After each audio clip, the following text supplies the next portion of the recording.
Hey guys, I am Zone. This is Gamers Oasis. Let's do some painting. Okay guys, we're going to be painting some Dark Haven Imps.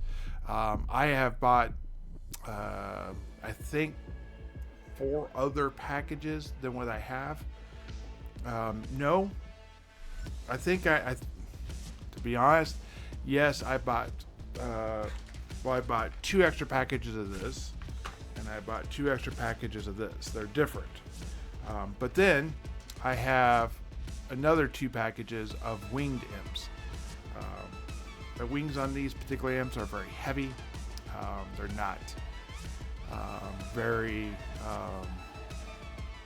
They fall off real easy. They're very heavy for the pin size. But I think with these guys, I'm not going to paint them up as imps. I have red imps and I have blue imps for fire and frost. I don't think I need to go for steam or dust. If I'm going to go that way, I'm going to get a whole different miniature. I think what I'm going to do is I'm going to paint these guys up and treat these as Fae, like red caps. And we'll kind of go with that type of mentality for it. We'll take a look at the miniatures though. Okay, so as you can see here, back in the good old days of buying these from Sanctuary Games and Books, so this would be late 90s, early 2000s. There's a total of 4 miniatures per one. Some of them have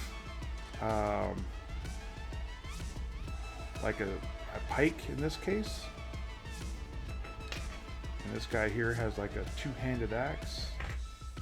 And this one here has like a hammer, a war hammer. Basically stuff they get from party members. That's probably like a spear. They just use it as a pike. A little bit of flash. You can tell I've talked about the early 2000 miniatures a couple times. They're pretty linear. These are made of a weaker pewter. They're real easy to bend. The wings version have the same bendable, heavy pewter. And like I said, the wings tend to fall off pretty easy because it's pretty malleable. Basically getting this off of my finger now. But they are good enough for sure. And they definitely get the point across of bad guy. So having a game that is going to involve some Fae folk, I definitely foresee these being some antagonistic Fae. Why would they be antagonistic? Well, that's a little staff with a bunch of heads. So, some sort of guidon bearer. Different pack, but same company as you can see here. Both Dark Haven. They're just from different years, I'm assuming.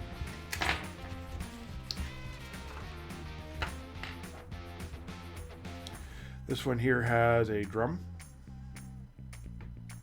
And of course we do have a drummer right here. So you have your little combination unit right there of drum and drummer. Then you have a guy with a horn. And he actually has a hammer. What is that? Maybe an axe. Looks like an axe with a chain on the bottom of it. He cleverly used the chain to conceal that, and he has some sort of dude doing like a war cry. So, if you had multiples of this unit, of this box, you'd have definitely enough. I mean, right now it's a little bit command heavy per se. I don't know if I would have a drummer while you have 8 models, but if you happen to have like 20 models on there, I could see having a drummer. If you go to like the home, that I could see that being a thing. So I'll keep this the way it is, but I'll probably not use it, and I'll just use this dude with a club when I'm playing the game. And then if I need a drummer, I can add the drummer and he'll be my drummer. The drum of the drummer, I should say. But yep, I'll go ahead and get these guys based and primed up, And then I will be painting these 8 together. It's going to be a pretty quick paint job on these guys because they're real small and they're basically one color until you get to the little side pieces.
Alright guys, thank you for watching this video. This video has been painting some imps, as the box labels them.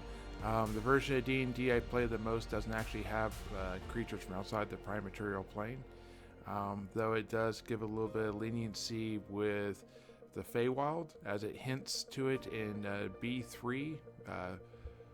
B3 is Princess of the Silver Palace, if I remember right. Anyways, it has this red hue and these little Fey-like creatures that somehow come through. Whatever, you get the general idea. Not going to give any spoilers for that, but in my own version of D&D, I do have transferring between the planes. A little off of BX, I guess, but I do. So I might have to go back and repaint my Fire and Ice imps, because, man, they don't look anywhere as good as my Spriggins do. These things look crazy. I'm going to call these guys Spriggins. I guess I could have said that at the beginning. So painting them up earth tones, going with browns and tans and like bone colors, little khaki colors. They came up really, really good. I think you'll agree when you look at the picture, when you see the picture, that for what they are, they're really, really good. They're a great alternative for goblins.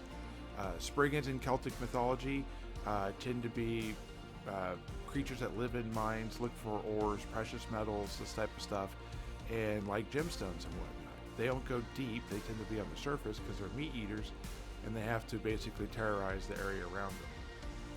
So, and they're like the bad Fae, you know. They're not like the good Fae, they're the bad Fae. Kind of like Fomorian are Fae. And I guess ogres are technically Fae, and trolls are Fae, I guess, technically. Some people say goblins are Fae. So yeah, what that means in my world, I guess you'll never know, right? Just kidding. You'll know eventually someday.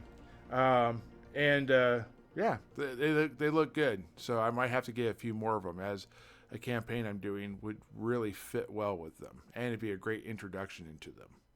All right, guys. So this has been Zone. I hope you guys like this painting. Either before this one or after this one, I will be painting Minsk and Boo, which is a Baldur's Gate character from the late 90s. So, all right. Have a great day. Bye.